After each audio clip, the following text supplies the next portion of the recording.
ನಮಸ್ಕಾರ. ನಮಸ್ಕಾರ. ವೀರೇಂದ್ರ ಹೆಗ್ಗಡೆ ವಿರುದ್ಧ ಭೂ ಕಬಳಿಕೆ ಕೇಸುಗಳಲ್ಲಿ ಎಷ್ಟು ಪ್ರಕರಣಗಳು ನ್ಯಾಯಾಲಯದಲ್ಲಿ ತಾವು ದಾಖಲೆ ಮಾಡಿದ್ರು ಸರ್? ವೀರೇಂದ್ರ ಹೆಗ್ಗಡೆಯವರ ವಿರುದ್ಧವಾಗಿ ನಾವು ಕಾನೂನಿನ ಆಧಾರದ ಮೇಲೆ, ದಾಖಲೆಗಳ ಆಧಾರದ ಮೇಲೆ ಹಲವಾರು ಕೇಸುಗಳನ್ನು ಈ ಹಿಂದಿನಿಂದಲೂ ಕೂಡ ದಾಖಲೆ ಮಾಡ್ತಾ ಬಂದಿದ್ದೇವೆ. ಅವರ ಭೂ ಹಗರಣಗಳ ಬಗ್ಗೆ ನಾವು ಜನತಾ ನ್ಯಾಯಾಲಯದ ಮುಂದೆ ಬಯಲಾದ ಹೆಗ್ಗಡೆ ಕರ್ಮಕಾಂಡ, ಇದರಲ್ಲಿ 8 ಚಾಪ್ಟರ್ ಇದೆ. ಇದರಲ್ಲಿ ಒಂದು ಚಾಪ್ಟರ್ ಇರುವಂಥದ್ದು ಭೂ ಹಗರಣಗಳಿಗೆ ಸಂಬಂಧಪಟ್ಟಂತೆ ಇರುವಂಥದ್ದು. ಈ ಭೂ ಹಗರಣಗಳಿಗೆ ಸಂಬಂಧಪಟ್ಟಂತಿರುವ ಮೊದಲ ಚಾಪ್ಟರ್ನಲ್ಲಿ ಅವರ ಎಲ್ಲ ಈ ಒಂದು ಭೂ ಕಬಳಿಕೆಗೆ ಸಂಬಂಧಪಟ್ಟಂಥ ಸರ್ಕಾರಿ ದಾಖಲೆಗಳದ್ದನ್ನೇ ನಾವು ಎಲ್ಲವನ್ನು ಕೂಡ ಇದರಲ್ಲಿ ಪ್ರಕಟ ಮಾಡಿದ್ದೇವೆ. ಇದರ ಪ್ರಕಾರ ನಾವು ಸಾಕಷ್ಟು ಅವರ ಮೇಲೆ ಕೇಸ್ಗಳನ್ನು ಮತ್ತು ಇತರ ಅವರ ಅವ್ಯವಹಾರ, ಅಕ್ರಮ, ಕಾನೂನು ಉಲ್ಲಂಘನೆಗಳ ಕುರಿತು ಮಾಡಿದ್ದೇವೆ.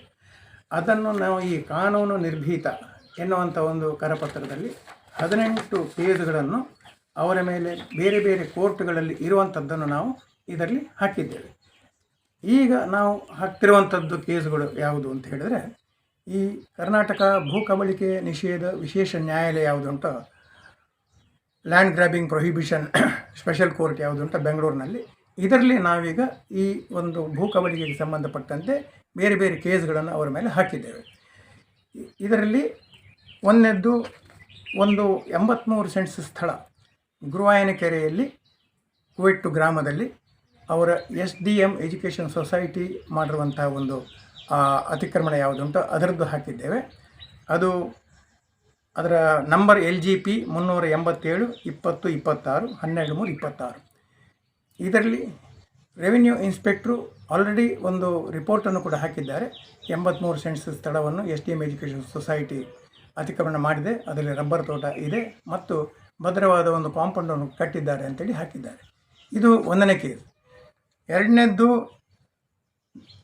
ಬೆಳ್ತಂಗಡಿ ಸಮಾಜ ಮಂದಿರ ಬಿಲ್ಡಿಂಗ್ ಸೊಸೈಟಿ, ಇದರಲ್ಲಿ ಅವರು ಒಂದು ಏನು ಅತಿಕ್ರಮಣ ಮಾಡಿದ್ದಾರೆ. ಒಟ್ಟು 49 ಸೆಂಟ್ಸ್ ಇದೆ. 24 ಸೆಂಟ್ಸು ಶಾಂತಿವನ ಟ್ರಸ್ಟ್ನಿಂದ, 25 ಸೆಂಟ್ಸ್ ಈ ಬಿಲ್ಡಿಂಗ್ ಸೊಸೈಟಿಯಿಂದ ಅವರು ಅತಿಕ್ರಮಣ ಮಾಡಿದ್ದಾರೆ. ಅಲ್ಲಿ ಕಲ್ಯಾಣ ಭವನವನ್ನು ಕೂಡ ಅವರ ಶಾಂತಿವನ ಟ್ರಸ್ಟಿಂದ ಕಟ್ಟಿದ್ದಾರೆ. ಸೊ ಇದರಲ್ಲಿಯೂ ಕೂಡ ಒಂದು ನಾವು ಅತಿಕ್ರಮಣದ ಕೇಸನ್ನು ಹಾಕಿದ್ದೇವೆ. LGP ನಂಬರ್ 625, ಅದು 7/4/26 ಆರ್ಡರ್ ಆಗಿದೆ. ಈ ಎರಡೂ ಕೇಸ್ನಲ್ಲಿಯೂ ಕೂಡ ಭೂ ಕಬಳಿಕೆ ವಿಶೇಷ ನ್ಯಾಯಾಲಯದ ಆರ್ಡರ್ನಲ್ಲಿ ಅವರು ಬೆಳ್ತಂಗಡಿಯ ಸರ್ಕಲ್ ಇನ್ಸ್ಪೆಕ್ಟರ್ಗೆ ಏನು ಆದೇಶ ಮಾಡಿದ್ದಾರೆ ಅಂತ ಹೇಳಿದರೆ, ಈ ಒಂದು ಕೇಸಿಗೆ ಸಂಬಂಧಪಟ್ಟಂತೆ ಅವರಿಗೆ ನೋಟಿಸನ್ನು ಅವರೇ ಹೋಗಿ ಸರ್ವ್ ಮಾಡಬೇಕು ಅವರಿಗೆ ಅಂತಕೊಂಡು ವೀರೇಂದ್ರ ಹೆಗ್ಗಡೆ ಅವರಿಗೆ. ಸೊ ವೀರೇಂದ್ರ ಹೆಗ್ಗಡೆ ಅವರಿಗೆ ಸರ್ವ್ ಮಾಡಿದ ನಂತರ ಅವರು 22ನೇ ತಾರೀಕು ಆಗಸ್ಟ್ ಅವರು ಸ್ವತಃ ಖುದ್ದಾಗಿ ಅವರು ಅಪಿಯರ್ ಆಗಬೇಕು.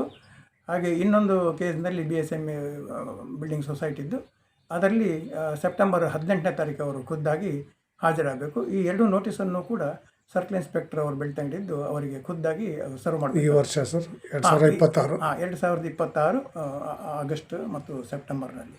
ಇನ್ನೊಂದು ಶಾಂತಿವನ ಟ್ರಸ್ಟ್ನ ಮೇಲೆ ಮಾಡುವಂಥದ್ದು. ಇದರಲ್ಲೂ ಕೂಡ ವೀರೇಂದ್ರ ಹೆಗ್ಗಡೆ ಅವರು ಅಧ್ಯಕ್ಷರು ಮತ್ತು ಅದರ ಟ್ರಸ್ಟಿಗಳು ಹೇಮಾವತಿ ಹೆಗ್ಗಡೆ ಮತ್ತು ಹರ್ಷೇಂದ್ರ ಕುಮಾರ್ ಇದ್ದಾರೆ. ಅವರು ಕೂಡ ಒಂದು ಭೂ ಅತಿಕ್ರಮಣದಲ್ಲಿ 24 ಸೆಂಟ್ಸ್ ಮಾಡುವಂಥದ್ದು, ಅದರದ್ದು ಕೂಡ ಕೇಸನ್ನು ಹಾಕಿದ್ದೇವೆ.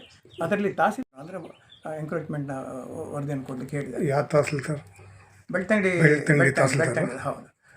ಮೊದಲು ಹೇಳಿದ 2 ಪ್ರಕರಣದಲ್ಲಿಯೂ ಕೂಡ ತಹಸೀಲ್ದಾರಿಗೂ ಕೂಡ ಅವರು ನೋಟಿಸನ್ನು ಆದೇಶವನ್ನು ಮಾಡಿದ್ದಾರೆ ಕೋರ್ಟು. ಏನಂತ ಹೇಳಿದರೆ, ಎಂಕ್ರೋಚ್ಮೆಂಟ್ ಎಷ್ಟಾಗಿದೆ ಮತ್ತು ಯಾರಿಂದ ಆಗಿದೆ, ಏನಿದೆ ಅದರಲ್ಲಿ, ಅದರ ಸ್ಟೇಟಸ್ ರಿಪೋರ್ಟ್ ಸಮಗ್ರ ವರದಿಯನ್ನು ಅವರು ಜುಲೈ ತಿಂಗಳಲ್ಲಿ ಇವರಿಗೆ ಕೋರ್ಟಿಗೆ ಸಬ್ಮಿಟ್ ಮಾಡಬೇಕಾಗ್ತದೆ. ಸೊ ಇದಲ್ಲದೆ ಇನ್ನೂ ಕೆಲವು ಅವರ ಭೂ ಅತಿಕ್ರಮಣಗಳ ಬಗ್ಗೆ ಧರ್ಮಸ್ಥಳದಲ್ಲಿ ಅವರದ್ದು ಭೂ ಅತಿಕ್ರಮಣಗಳು ಆಗಿರುವಂಥದ್ದೆಲ್ಲ ಇದೆ. ಅದಕ್ಕೆ ದಾಖಲೆಗಳಿದೆ. ನಾವು ದಾಖಲೆಗಳಿಲ್ಲದೆ ಯಾವುದನ್ನು ಕೂಡ ಮಾಡೋದಿಲ್ಲ. ಅದನ್ನು ನಾವು ಈ ಕೋರ್ಟ್ನಲ್ಲಿ ಮುಂದಕ್ಕೆ ಒಂದೊಂದಾಗಿ ಹಾಕಲಿಕ್ಕೆ ಇದ್ದೇವೆ.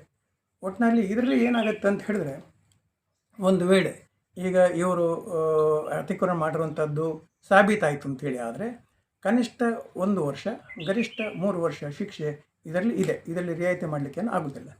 ಹಾಗೆಯೇ ಇವರು ಖುದ್ದಾಗಿ ಹಾಜರಾಗುವಂಥದ್ದು ಕೂಡ ಕೋರ್ಟ್ನಲ್ಲಿ ಆ ನಿಗದಿತ ದಿನಾಂಕದಲ್ಲಿ ಪ್ರಥಮ ಬಾರಿಗೆ ಹಾಜರಾಗಬೇಕಾಗ್ತದೆ. ನಂತರ ವಿನಾಯಿತಿಗಳನ್ನು ಪಡೀಲಿಕ್ಕಾಗ್ತದೆ.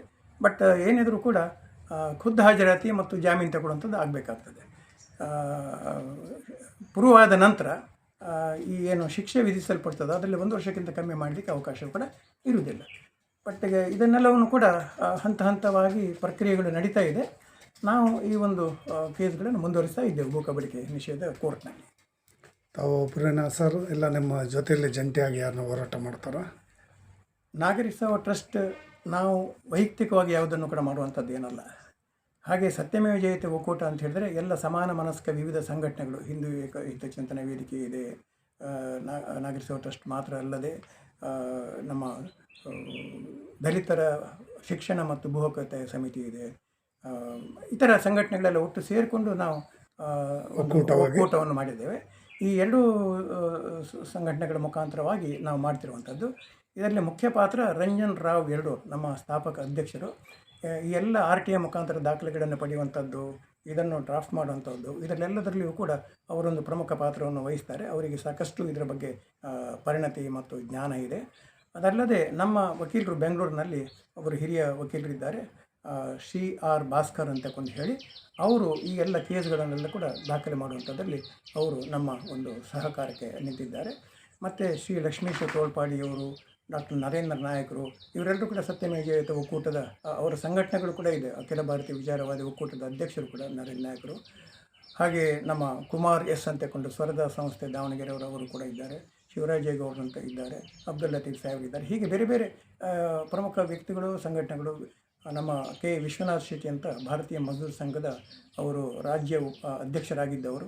ಇವರೆಲ್ಲರೂ ಕೂಡ ಈ ಒಂದು ನಮ್ಮ ಸಂಘಟನೆ ಒಟ್ಟಿಗೆ ಸಕ್ರಿಯವಾಗಿದ್ದಾರೆ. ಕೇವಲ ಹೆಸರಿಗೆ ಮಾತ್ರ ಅಂತಲ್ಲ, ಅವರು ಸಕ್ರಿಯವಾಗಿ ಇದ್ದಾರೆ. ಇದ್ರ ಬಗ್ಗೆ ಎಲ್ಲವೂ ಕೂಡ ನಾವು ವಿಡಿಯೋ ಫೇಸ್ಬುಕ್ನಲ್ಲೆಲ್ಲ ಹಾಕಿದ್ದೇವೆ. ಇತ್ತೀಚೆಗೆ ನಮ್ಮ ಒಂದು ಭಾವಮಿಲನ ಅಂತ ಕಾರ್ಯಕ್ರಮದಲ್ಲಿಯೂ ಕೂಡ ಎಲ್ಲರೂ ಕೂಡ ಭಾಗವಹಿಸಿದರು. ಈ ಒಂದು ಹೋರಾಟ ಯಾವುದುಂಟು ಶೋಷಣಾ ಸಾಮ್ರಾಜ್ಯದ ವಿರುದ್ಧ, ವಿಶೇಷವಾಗಿ ಭೂ ಕಬಳಿಕೆಯನ್ನು ಮಾಡುವಂಥದ್ದು, ದೇವಸ್ಥಾನದ್ದೇ ಒಂದು 1050 ಎಕರೆ ಭೂಮಿ ಯಾವುದುಂಟು ಇವತ್ತು ದೇವಸ್ಥಾನದ ಹೆಸರಿನಲ್ಲಿಲ್ಲ. ದೇವಸ್ಥಾನದ ಅಡಿಸ್ಥಳ 1 ಎಕರೆ 72 ಸೆಂಟ್ಸು ಕೂಡ ದೇವಸ್ಥಾನದ ಹೆಸರಿನಲ್ಲಿಲ್ಲ. ಇದೆಲ್ಲವೂ ಕೂಡ ವೀರೇಂದ್ರ ಹೆಗ್ಗಡೆ ಅವರ ಕುಟುಂಬದ ಪಾಲಾಗಿದೆ. ಸುಳ್ಳು ಘೋಷಣಾ ಪತ್ರ ಕೊಟ್ಟು 74ನೇ ಇಸವಿಯಲ್ಲಿ, ಈಗ 2012ರಲ್ಲಿ ಅವರ ಕುಟುಂಬದ ಪಾಲಿಗೆ ಅದು ಬಂದಿದೆ. ಹರ್ಷೇಂದ್ರ ಕುಮಾರ್, ಸುರೇಂದ್ರ ಕುಮಾರ್ ಹೆಸರಿನಲ್ಲಿ 12/3/2012ರಲ್ಲಿ ಅವರ ಹೆಸರಿಗೆ ಆಗಿದೆ ಅದೆಲ್ಲ. ಸೊ ಈ ಥರದ್ದೆಲ್ಲ ಭೂ ಕಬಳಿಕೆ ಮಾಡುವಂಥದ್ದು ಯಾವುದುಂಟು, ಇದರ ವಿರುದ್ಧವಾಗಿ ನಾವೆಲ್ಲರೂ ಕೂಡ ಸಂಘಟಿತವಾಗಿ ಇದನ್ನು ಹೋರಾಟ ಮಾಡ್ತಿರೋಂಥ ಯಾರು ವ್ಯಕ್ತಿ ಅಲ್ಲ. ನಮಗೆ ಯಾವುದೇ ರೀತಿಯಲ್ಲೂ ಕೂಡ ವೀರೇಂದ್ರ ಹೆಗ್ಗಡೆಯವರ ವಿರುದ್ಧ ವೈಯಕ್ತಿಕವಾದ ದ್ವೇಷ ಏನಿಲ್ಲ. ನಾವು ಪೂರ್ವಾಗ್ರಹ ಪೀಡಿತರೂ ಅಲ್ಲ. ನಮ್ಮ ವಾದ ಇಷ್ಟೇ ಏನಂತೇಳಿದ್ರೆ, ಸತ್ಯದ ಆಧಾರದ ಮೇಲೆ, ದಾಖಲೆಗಳ ಆಧಾರದ ಮೇಲೆ, ಧರ್ಮದ ಆಧಾರದ ಮೇಲೆ ಈ ಎಲ್ಲ ಅವರ ಅಕ್ರಮಗಳು ಯಾವುದುಂಟೋ ಅದರ ಬಗ್ಗೆ ತೀರ್ಮಾನಗಳು ಜನತಾ ನ್ಯಾಯಾಲಯದಲ್ಲಿ ಹೇಗೂ ಆಗಿದೆ, ಆದರೆ ಕೋರ್ಟ್ನಲ್ಲಿ ಕೂಡ ಆಗಬೇಕು. ಆದ್ದರಿಂದ ನಾವು ಕೋರ್ಟ್ನ ಮುಖಾಂತರವೂ ಕೂಡ ಇದಕ್ಕೆ ಮುಂದಕ್ಕೆ ಹೋಗ್ತಾ ಇದ್ದೇವೆ.